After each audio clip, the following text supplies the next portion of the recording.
राधे राधे प्रिय भक्तों, आज हम प्रेम सागर जी के 7वें अध्याय का अध्ययन करेंगे। छठे अध्याय ने हमने यहाँ तक कथा सुन ली थी। जब नंद बाबा गोकुल वासियों के साथ वापस गोकुल के लिए निकलते हैं, वे कंस से भेंट कर चुके हैं।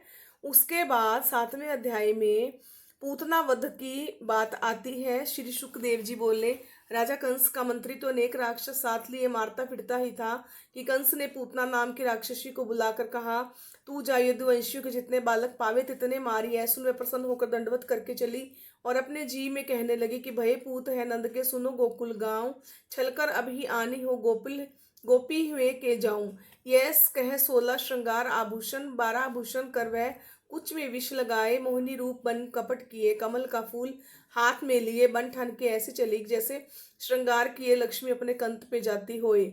अर्थात वह लक्ष्मी जी की भांति ही सुंदर रूपवती बनकर हाथ में कमल का फूल लेकर चलती है कि कोई उसे पहचान नहीं पाए, सब उसे देवी के रूप में देखे। तो वह गोकुल पहुंचती है और हंसती हंसती और अपने स्तनों में विष लगा लेती है।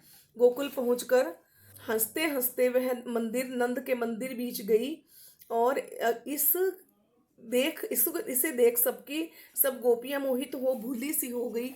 यह सुन जशोदा के पास में जाकर बैठी और कुशल क्षेम पूछ कर आशीष दी कि तेरा वीर कान्हा कोटि बरस जीवे। ऐसी प्रीति बढ़ाए लड़के को जशोदा के हाथ से लेकर गोद में रख जो दूध पिलाने लगी, त्यों श्री कृष्ण दोनों हाथों से स्तन पकड़कर मुंह में लगाए लगे प्राण समेत पय पीने।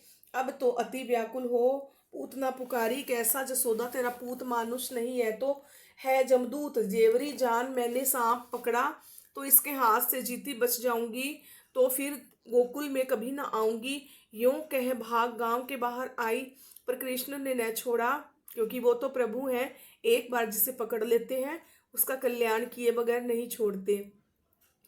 वह गांव के बाहर आ गई, कृष्ण ने नहीं छोड़ा, निदान उसका जी ले गया।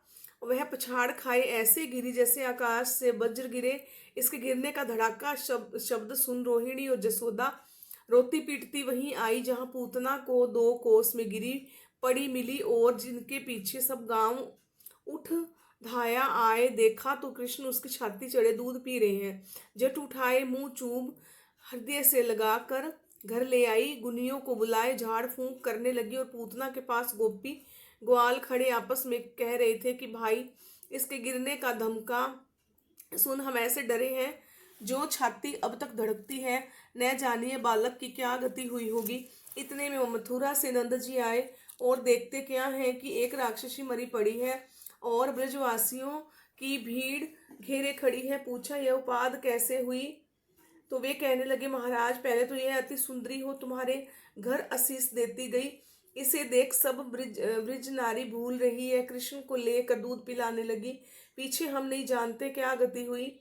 इतना सुन नंद जी बोले, बड़ी कुशल भई जो बालक बचा, आओ यह गोकुल पर न गिरी, नहीं तो एक भी जीता न रहता, सब इसके नीचे दब मरते।